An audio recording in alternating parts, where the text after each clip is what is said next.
¿Qué pensarías si te dijera que estas personas representan algunos de los casos más extremos de adicción en la historia del R&B? Desde Samuel Moore, quien estuvo atrapado en una fuerte dependencia de la heroína y la cocaína durante casi 15 años, hasta Kem, cuya lucha con las drogas lo llevó a ser arrestado en varias ocasiones, hospitalizado y vivir en las calles de Detroit. A continuación, te presentamos a 15 figuras marcadas por esta oscura realidad. Samuel Moore. Samuel Moore fue una figura emblemática del soul y el R&B, reconocido por ser parte del icónico dúo Sam and Dave entre 1961 y 1981. Su voz poderosa y su presencia escénica vibrante lo convirtieron en un referente dentro del mundo musical.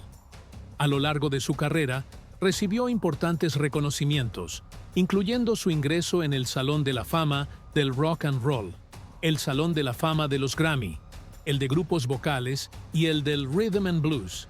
Incluso después de su etapa con Sam and Dave, Moore continuó sobre los escenarios, compartiendo actuaciones con leyendas como Elton John, Bruce Springsteen, Phil Collins y Mariah Carey, entre otros. Sin embargo, detrás de la fama y los aplausos, su vida personal estuvo marcada por profundas dificultades. Enfrentó situaciones complicadas, como haber sido víctima de un disparo por parte de un esposo celoso, pasar tiempo en prisión y luchar contra una adicción prolongada a la heroína. Durante años, Moore se sintió perdido en el mundo del espectáculo, sin una guía clara hacia el éxito. En 1986, confesó que su dependencia de las drogas había ensombrecido sus mejores momentos durante las décadas de los 60 y 70. La relación profesional con Dave Prater comenzó a deteriorarse en 1970, y tras su separación, Moore cayó aún más en el consumo de heroína y cocaína, adicción que mantuvo por casi 15 años. Aunque se reunieron brevemente en 1971, la magia del dúo ya no era la misma, y su lucha por volver a la cima fue en vano. Su disco de 1975, Back at Cha, producido por Steve Cropper, no tuvo éxito, al igual que los dos lanzamientos posteriores de 1981. Fue recién en 1982 cuando Moore inició su proceso de recuperación, tras conocer a Joyce McRae durante una gira por Europa. Ella se convirtió en su esposa y también en su manager, ayudándolo a dejar las adicciones y a reencaminar su carrera. Gracias a su apoyo, Samuel Moore logró recuperar la estabilidad y continuar su camino en la música, dejando una huella imborrable como una de las voces más grandes del soul. Etta James.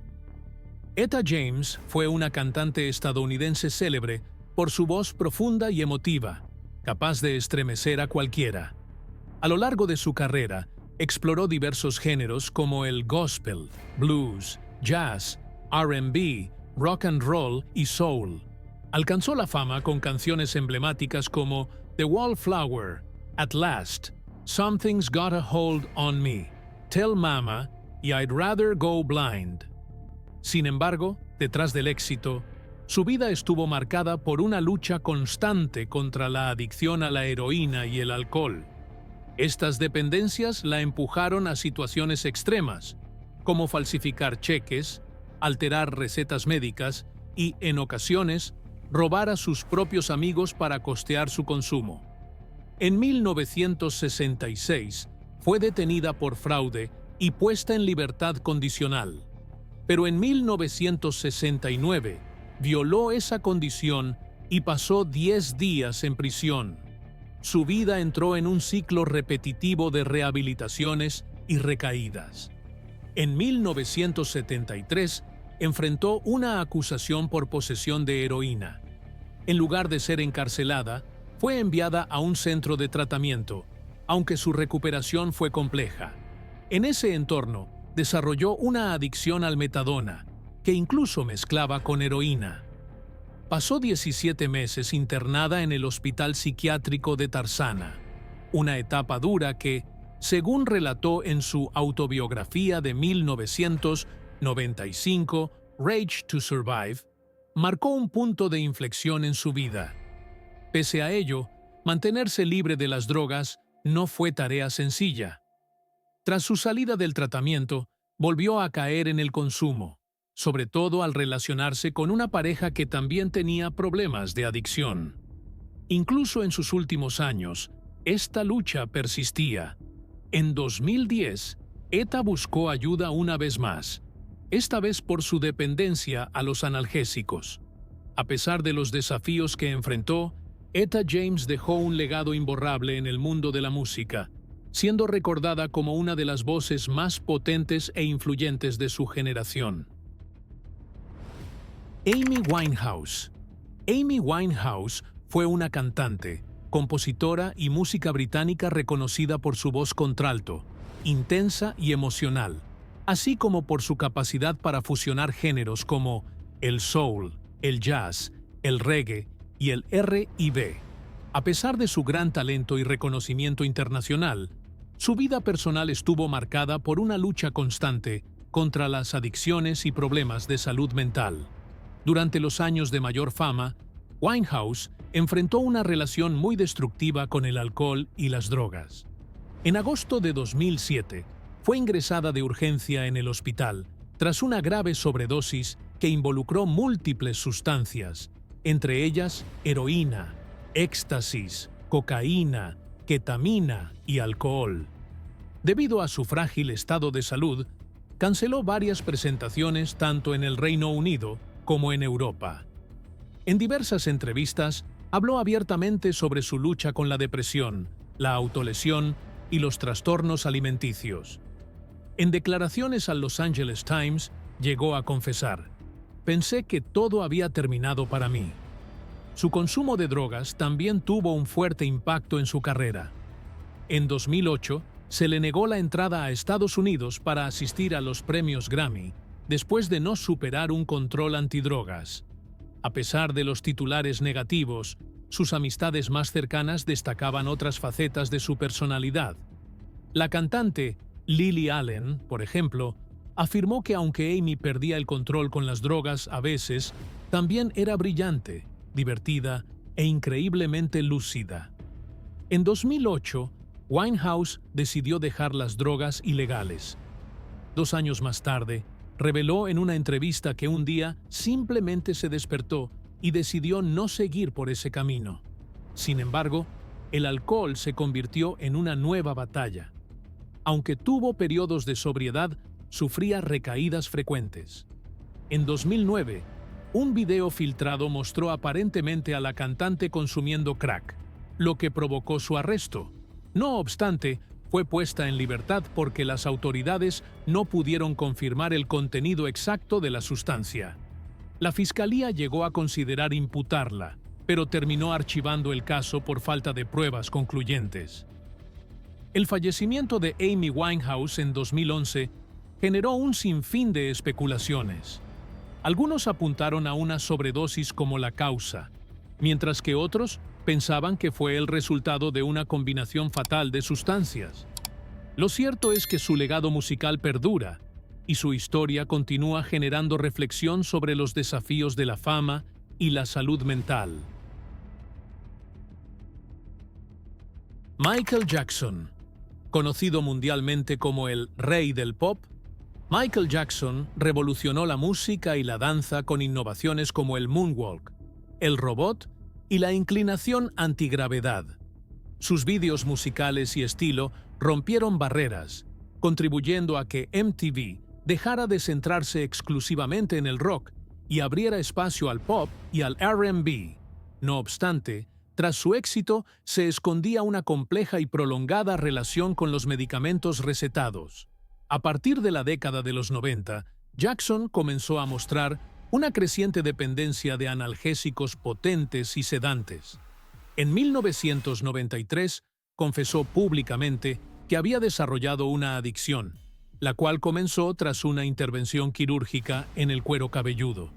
Sin embargo, También insinuó que el agotamiento físico y mental, provocado por la presión de su carrera y las acusaciones en su contra, había agravado su situación.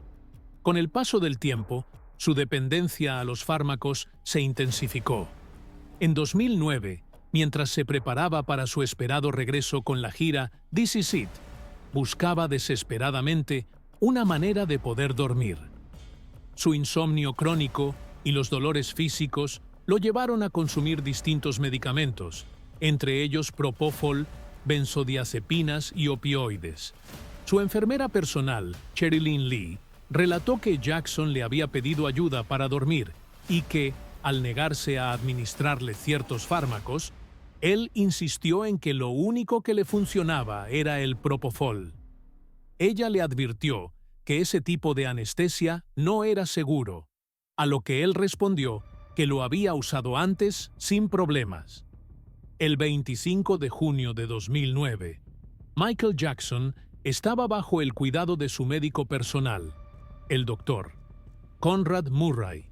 Según la investigación policial, Murray le había estado suministrando propofol regularmente para combatir el insomnio, aunque en los últimos días había intentado reducir la dosis por temor a una adicción. Aquel día, después de que otros medicamentos no surtieran efecto, el doctor accedió a administrar una pequeña cantidad de propofol. Ese acto resultó fatal. Murray fue posteriormente condenado por homicidio involuntario. La adicción de Jackson no se limitaba únicamente al propofol. También consumía otros medicamentos como alprazolam, clonazepam, omeprazol, hidrocodona, prometacina, carisoprodol e hidromorfona. Su facilidad para acceder a estos fármacos fue facilitada por varios médicos que se los recetaban, e incluso se llegó a informar que utilizó hasta 19 identificaciones falsas para obtenerlos. Bobby DeBarge Jr. Bobby DeBarge Jr. fue un músico estadounidense con una voz impresionante, destacándose como el vocalista principal del grupo de R&B Switch. Su falsete, lleno de alma y emoción, conquistó a muchos seguidores. Más adelante en su carrera, asumió un rol como mentor y productor del grupo de sus hermanos, DeBarge, e incluso se unió a la banda cuando Elle y Bunny DeBarge se retiraron. Aunque su música transmitía belleza y sentimiento, su vida personal estuvo marcada por grandes dificultades. Desde temprana edad, Bobby lidió con una adicción a la heroína, un problema que persistió a lo largo de su vida. A pesar de múltiples intentos por rehabilitarse, las drogas siempre lo arrastraban de nuevo. En 1988, su lucha con las adicciones lo llevó aún más lejos del camino. Él y su hermano Chico DeBarge fueron arrestados por intentar transportar más de 2 libras de cocaína desde Los Ángeles hasta Michigan. Su plan fue descubierto cuando la seguridad del aeropuerto metropolitano de Detroit halló la droga durante una inspección rutinaria. Como resultado, Bobby recibió una condena de 5 años en una prisión de Wisconsin. Durante su tiempo en la cárcel, reflexionó sobre su vida y se prometió hacer un cambio. Tras su liberación en 1993, intentó relanzar su carrera musical, colaborando con Bernd Listers y Ed Wright. Retomó la grabación de canciones, muchas de las cuales había escrito mientras estaba encarcelado. En agosto de 1995, lanzó el álbum It's Not Over, un título que reflejaba su deseo de seguir adelante. Sin embargo, otro desafío lo acechaba en silencio. Mientras estuvo en prisión, confesó a su familia que había contraído el VIH. Para 1995, su salud se había deteriorado significativamente. Pasó sus últimos meses discretamente en California, antes de regresar a Michigan para estar cerca de sus seres queridos. Cuando su estado se agravó, fue ingresado en un hospicio en Grand Rapids.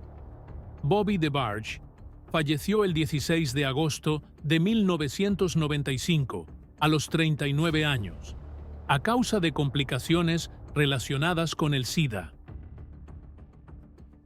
Kem.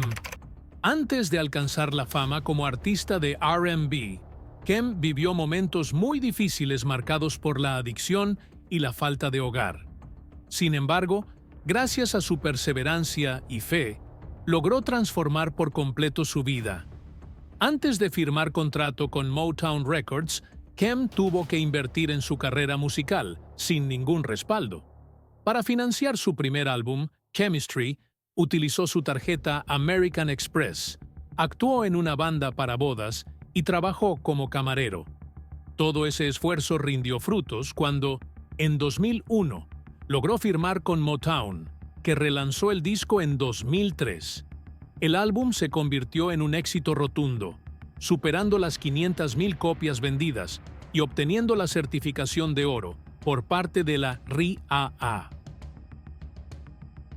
D'Angelo es un cantante, compositor, productor musical y multiinstrumentista estadounidense. Su capacidad para escribir, producir y tocar diversos instrumentos lo consolidó como una figura clave en la música de su época. Su camino hacia el estrellato comenzó cuando participó en la producción del tema You Will Know, interpretado por el grupo de R&B Black Men United. No obstante, fue su primer disco, Brown Sugar, el que marcó un antes y un después en su carrera. El álbum tuvo un éxito rotundo, superando el 1,000,000 de copias vendidas y alcanzando la certificación de platino. La crítica lo aclamó por su innovación dentro del R&B, considerándolo uno de los impulsores del movimiento conocido como Neo Soul. Sin embargo, la fama vino acompañada de muchas dificultades. Durante sus giras, D'Angelo comenzó a sentirse incómodo con la industria musical, que parecía prestar más atención a su apariencia física que a su talento artístico. Tras finalizar una gira, regresó a su ciudad natal, Richmond, Virginia, y decidió alejarse del ojo público. En 2001, sufrió un duro golpe con la muerte de su amigo cercano y colaborador de MTV, Fred Jordan. Esta pérdida lo afectó profundamente, llevándolo a refugiarse en el alcohol.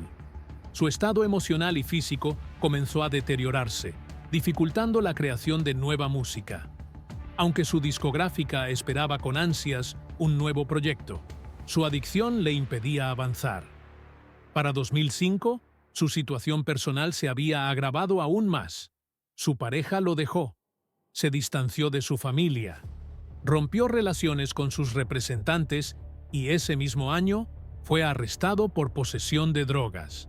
Las imágenes del arresto sorprendieron al público. El artista, que antes proyectaba seguridad y salud, ahora aparecía visiblemente afectado. Poco después, sufrió un accidente automovilístico, lo que generó especulaciones sobre su estado de salud. Consciente de que necesitaba ayuda, D'Angelo ingresó a rehabilitación en el Crossroads Center, ubicado en Antigua, en un intento por recuperar el control de su vida. Donny Hathaway. Donny Hathaway fue un talentoso cantante de soul, compositor y virtuoso del teclado, cuya música logró conmover a generaciones. La revista Rolling Stone lo llegó a considerar una leyenda del soul, y temas como The Ghetto, This Christmas, Someday We'll All Be Free y Little Ghetto Boy siguen siendo profundamente admirados hasta hoy. Sin embargo, detrás de su extraordinario talento, Hathaway enfrentaba serias dificultades personales que terminarían marcando su vida de manera trágica. En el punto más alto de su carrera, comenzó a sufrir problemas graves de salud mental.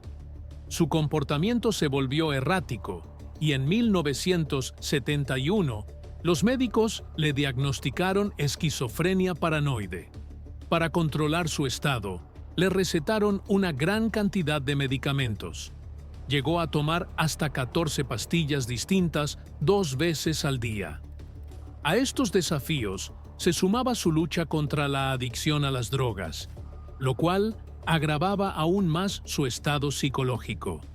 La presión constante del mundo musical, unida a su delicada salud mental, creó una situación que le resultaba cada vez más difícil de manejar. Aunque en ocasiones los tratamientos parecían surtir efecto y lograba concentrarse nuevamente en su música, su esposa, Eulalia Hathaway, contó que cuando empezaba a sentirse mejor, solía abandonar la medicación, lo que provocaba recaídas. Entre 1973 y 1977, su condición empeoró tanto que tuvo que ser hospitalizado en varias ocasiones. Ya en 1979, intentaba regresar a la música. Estaba trabajando en un nuevo disco de duetos y había iniciado sesiones de grabación con los productores Eric Mercury y James M. Toome. Al principio, todo parecía ir bien. Su voz sonaba firme y su interpretación era impresionante. No obstante, pronto comenzaron a notarse señales preocupantes. Hathaway se mostró extremadamente paranoico, convencido de que personas blancas querían hacerle daño. Incluso llegó a pensar que habían conectado su cerebro a una máquina con el fin de robarle su voz y su música. Su comportamiento generó alarma en el estudio, y ante la situación, Mercury decidió cancelar la sesión de grabación. Todos los músicos se retiraron del lugar. Horas más tarde, una tragedia sacudió a todos. Donny Hathaway fue encontrado sin vida frente al Hotel Essex House en Nueva York. Su cuerpo yacía en la acera, justo debajo de la ventana de la habitación número 15. Según las autoridades, se había lanzado al vacío. Al Green es una figura emblemática del soul, reconocido por su inconfundible voz suave y el profundo sentimiento que transmite en su música. Durante los primeros años de la década de 1970, lanzó una serie de éxitos memorables como Tired of Being Alone, I'm Still in Love with You, Love and Happiness y Take Me to the River. A pesar de su enorme éxito artístico, su vida personal estuvo marcada por altibajos. En su adolescencia, mantuvo una relación conflictiva con su padre, un hombre de fuertes convicciones religiosas. Cuando su padre lo sorprendió escuchando música de Jackie Wilson, lo expulsó del hogar. Sin un lugar al que acudir, Al se fue a vivir con una mujer que ejercía la prostitución. Durante ese tiempo, se vio inmerso en un ambiente complicado, recurriendo al engaño para sobrevivir y consumiendo drogas, lo que lo llevó a meterse en varios problemas. En 1974, su exsecretaria, Linda Wills, lo acusó de haberla agredido físicamente al empujarla contra una puerta de cristal durante una discusión por un salario no pagado. El conflicto se resolvió fuera de los tribunales. Más adelante, en 1977, se vio envuelto en una pelea con su antiguo organista, Larry Robinson, en Texas. Robinson afirmó que Green y sus guardaespaldas lo atacaron por una disputa económica. Ambos fueron arrestados, aunque los cargos fueron menores. Un año después, en 1978, otra mujer lo denunció por haberla golpeado hasta dejarla inconsciente con una rama, pero el caso fue desestimado cuando ella no se presentó a declarar en el juzgado. Su vida dio un giro radical tras una tragedia personal. Su pareja sentimental se quitó la vida con un arma, un hecho que lo impactó profundamente. A raíz de esto, Al Green se convirtió en pastor y se dedicó a la música gospel. En 1976, fundó la iglesia Full Gospel Tabernacle en Memphis, donde predicó durante muchos años. Sin embargo, con el paso del tiempo, volvió a acercarse a la música secular. En 1988, colaboró con Annie Lennox en la canción Put a Little Love in Your Heart, parte de la banda sonora de la película Scrooged, marcando su regreso a los primeros lugares de las listas pop después de más de una década. Continuó con el álbum The Message is Love en 1989 y en 1991 grabó la canción principal para la serie de televisión Good Sports, aunque el programa tuvo una corta duración. Charlie Wilson. Charles Wilson, conocido también como Uncle Charlie, es una de las voces más emblemáticas del R&B. Como vocalista principal de The Gap Band, fue parte fundamental de la creación de algunos de los mayores éxitos del funk y el soul, desde finales de los años 60 hasta la disolución del grupo en 2010. En su trayectoria como solista, Wilson ha sido nominado en 13 ocasiones a los premios Grammy y ha recibido 11 nominaciones a los NAACP Image Awards, de los cuales ganó 2. Su legado también ha sido reconocido con un Soul Train Icon Award y un premio BMI Icon. Además, Billboard lo nombró el artista número 1 del R&B adulto en los años 2009 y 2020. Uno de sus mayores éxitos, There Goes My Baby, fue la canción urbana adulta más destacada de 2009. Pero antes de volver a brillar, Wilson vivió momentos muy duros. En 1986, The Gap Band rompió su relación con su representante y perdió los derechos editoriales de su música. Aunque seguían bajo contrato, les fue difícil conseguir nueva representación, lo que afectó gravemente su estabilidad económica. Ante la falta de ingresos y un futuro incierto, Wilson cayó en el consumo de drogas y alcohol. Lo que comenzó como un intento de evasión se convirtió en una adicción descontrolada. En sus propias palabras, consumía de todo: cocaína, crack, lo que fuera, y lo hacía constantemente. Su salud se deterioró tanto que llegó a pesar solo unos 59 kilos, una cifra alarmante para un adulto. Durante cerca de 2 años, Charles vivió en situación de calle en Los Ángeles. Se desplazaba de noche para evitar ser reconocido y se escondía durante el día. Comía lo que encontraba y se aseaba en fuentes públicas o aspersores. Se sentía avergonzado y evitaba pedir ayuda, pero incluso cuando se atrevía a hacerlo, las personas a las que acudía le daban la espalda.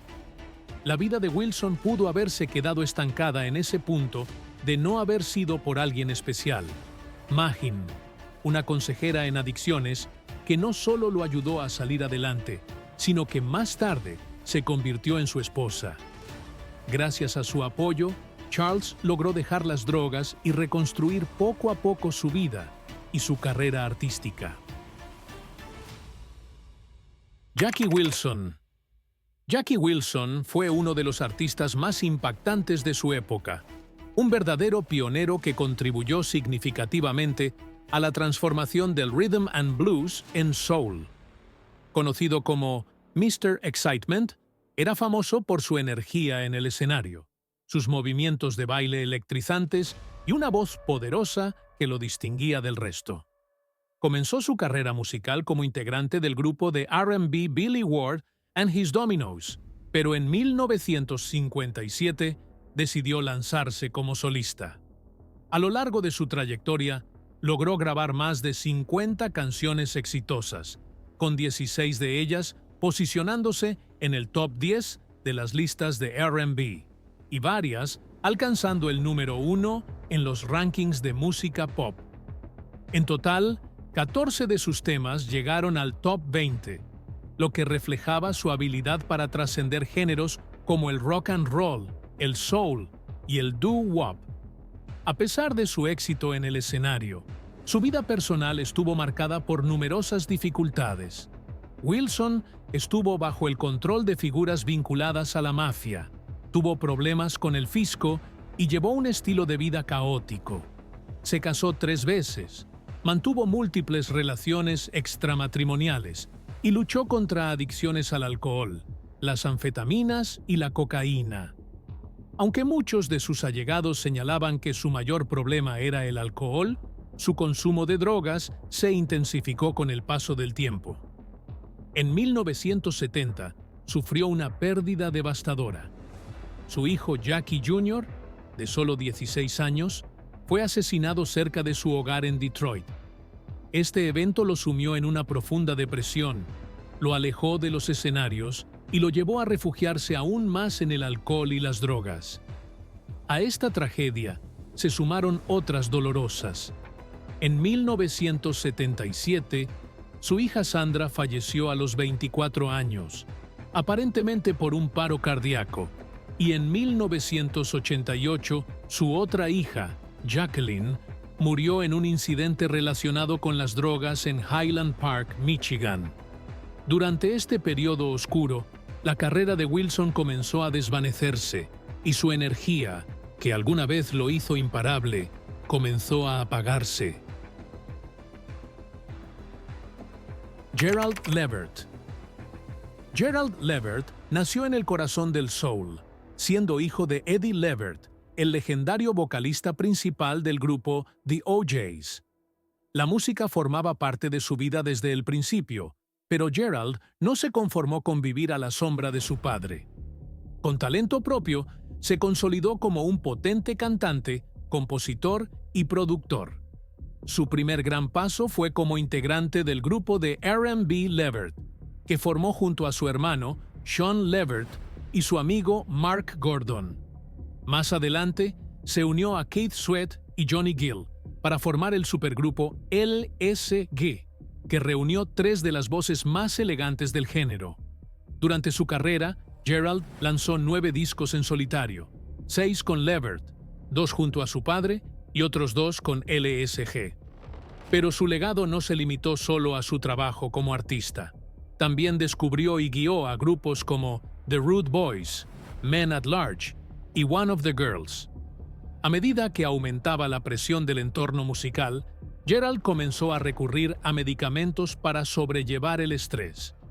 Lo que al principio parecía una manera de aliviar la carga emocional, terminó convirtiéndose en una adicción peligrosa. El 10 de noviembre de 2006, Gerald fue hallado sin vida en su casa en Cleveland, Ohio. Tenía solo 40 años.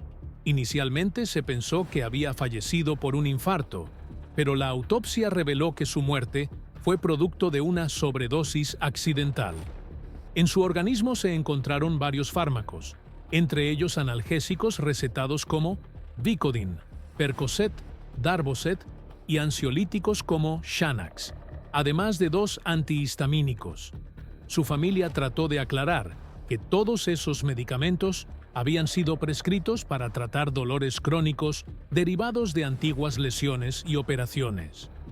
Sin importar las circunstancias, su partida fue una pérdida devastadora para el mundo de la música.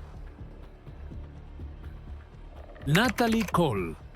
Natalie Cole fue una reconocida cantante, compositora y actriz estadounidense, hija del célebre intérprete de jazz y pianista Nat King Cole.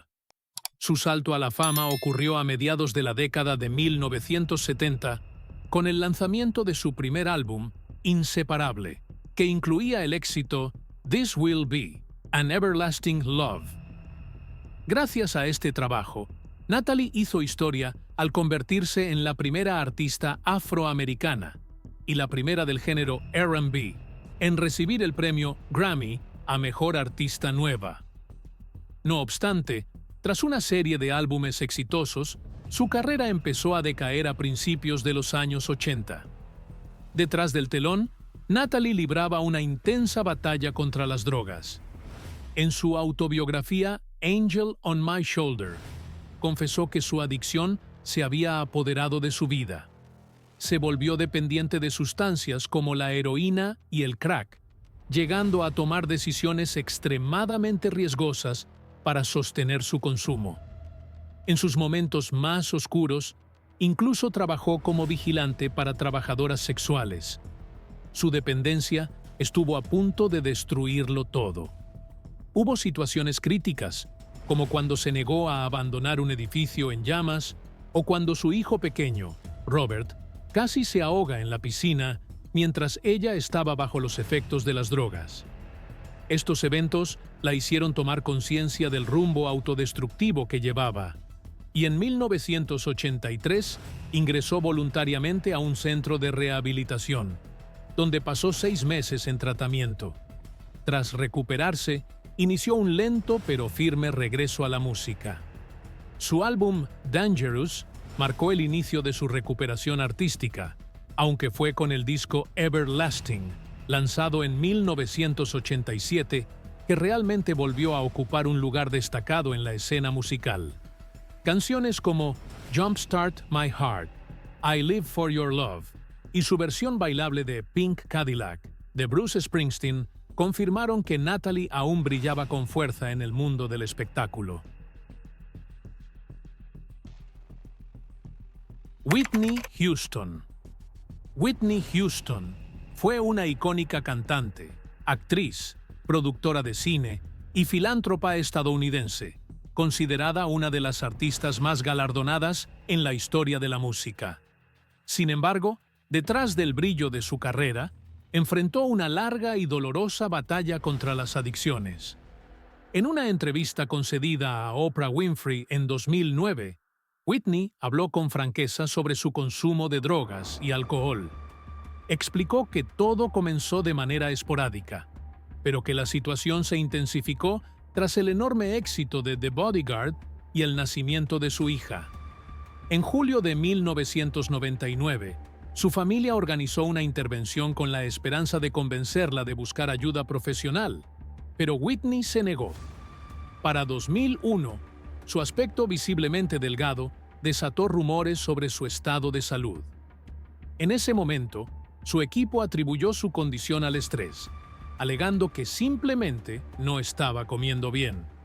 Años más tarde, en 2009, la cantante confirmó que el verdadero motivo de su pérdida de peso había sido el uso de drogas.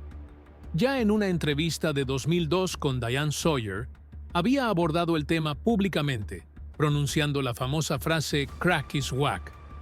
Si bien reconoció haber consumido sustancias, en aquel entonces minimizó la gravedad de su problema. Durante su conversación con Oprah, fue mucho más honesta. Confesó que para 1996, su uso de drogas se había vuelto cotidiano. Aunque habló de tratamientos de rehabilitación y varios intentos por dejar las adicciones, también admitió que las recaídas fueron parte de su camino. En 2005, llegó a tomar medidas legales para obligar a su hija a ingresar a rehabilitación, lo que reflejaba la profundidad del impacto de las adicciones en su entorno familiar. A pesar de haber hecho múltiples esfuerzos para recuperarse, la lucha de Whitney se prolongó durante años.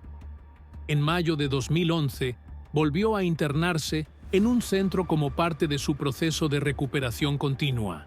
Sin embargo, su batalla no terminó allí.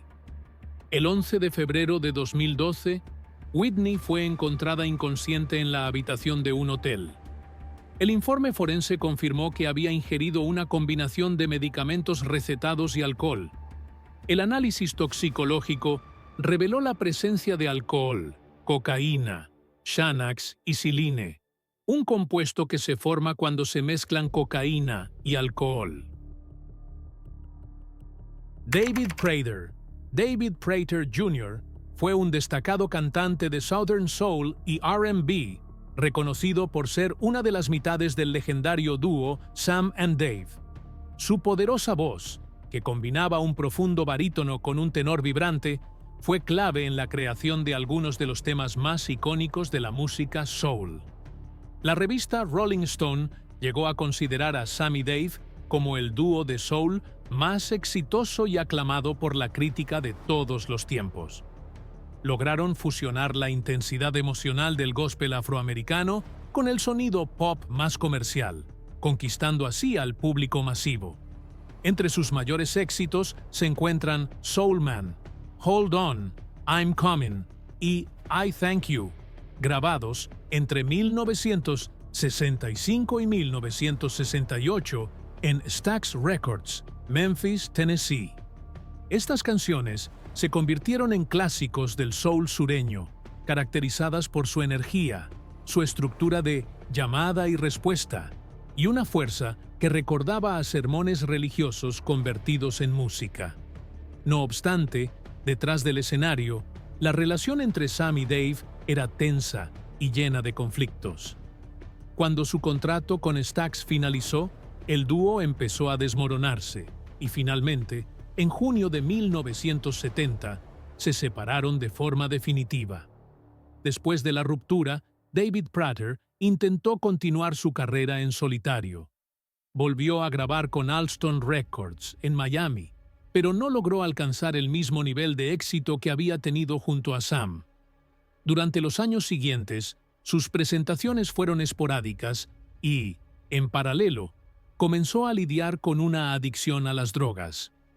Aunque su esposa creía que estaba logrando salir adelante, los problemas resurgieron en el verano de 1987, cuando fue arrestado por vender crack a un agente encubierto. Tras declararse culpable, fue condenado a 3 años de libertad condicional, una multa de $2.580 y 150 horas de trabajo comunitario. A pesar de estos tropiezos, su esposa mantenía la esperanza. Afirmó que, aunque había atravesado momentos difíciles, parecía estar recuperándose poco a poco. Sin embargo, antes de poder rehacer por completo su vida, ocurrió lo inesperado. El 9 de abril de 1988, David Prater falleció en un accidente automovilístico, apenas un año después de su arresto. Las voces de Whitney Houston, Natalie Cole y la mayoría de las celebridades comentadas en este vídeo han marcado generaciones enteras. Nos dieron himnos eternos, pusieron palabras a emociones universales y nos regalaron momentos musicales que quedarán para siempre en la historia. Pero detrás de cada escenario, cada ovación y cada premio, había personas reales, lidiando con presiones, traumas, adicciones y heridas emocionales profundas. La industria los aplaudía cuando brillaban, pero muchas veces les dio la espalda cuando más necesitaban apoyo. Este video no solo busca recordar su talento, sino también humanizar sus historias. Nos invita a reflexionar sobre el precio de la fama, el estigma de la salud mental y la necesidad urgente de acompañar, escuchar y empatizar. Al final, estos artistas no solo nos dejaron música, nos dejaron lecciones. Que la fama no es sinónimo de felicidad, que todos, incluso los ídolos, necesitan ayuda, y que detrás de cada estrella hay un ser humano luchando con sus propias sombras.